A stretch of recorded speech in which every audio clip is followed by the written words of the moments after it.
Okay, so let's talk shading tools, tortillons and paper stumps.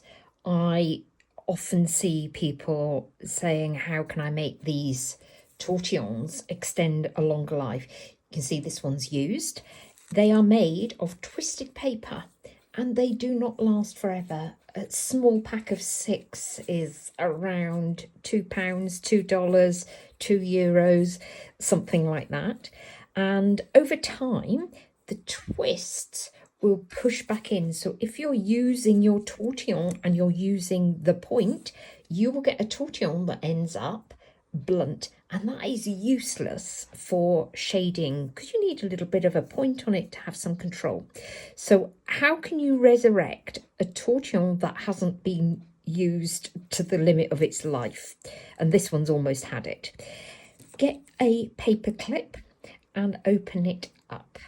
Now this is an ordinary paper clip, as in quite a small one.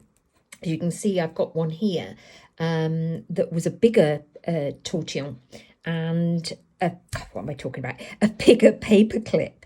And this one I keep next to my pencils, next to my tortillons. And once you've opened up your paper clip, you can pop it up to the end and gradually, hopefully this will work now, push. As you can see, you can push the end of the tortillon out, and that will give it a little bit of an extension of a life, but that will push down again. And to be honest, if it gets to doing this, bin it, and choose a lovely new tortillon with a nice point on it. Use the best materials you can. Don't keep trying to use something that's really end of the day. Okay, so I'm just going to pop this to the side and I'll talk about this in a minute. So that's how I would get your point back on a tortillon. In terms of tortillons, how many do I have on the go? This many. Okay, so you might be going, oh my gosh, oh, and those as well, and these two. So why have I got them like this? These are my graphite shading ones, and some of those you can see, different makes, but some of those you can see I've pushed the points out and they're all right, but they do get a little bit fluffy on the end. Sometimes I'll snip them off with a scissors, but if they get too fluffy and I can't use them, you know, in a neat, tidy way, then I throw them out. I also have ones in colour coordination, so these are for red or sanguine pastels, so I know I'm using those. These tend to be blues, purples, greens.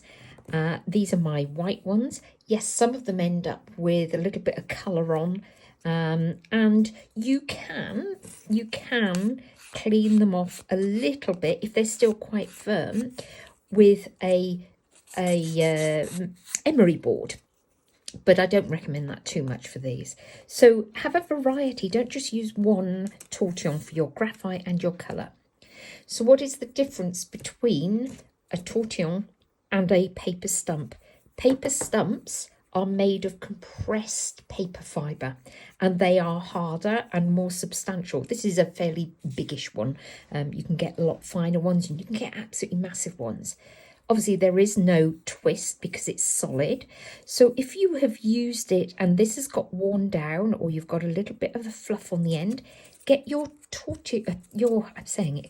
get your emery board and clean it off neatly with your emery board. And you can do that all the way around. And then if you need to, because when you're doing this, you can end up with a little bit of a fluffy end, which makes a mess of your shading. Oops, I'll come around. You can just snip that off. Okay. And that is how you tidy up tortillons and paper stumps. Thank you.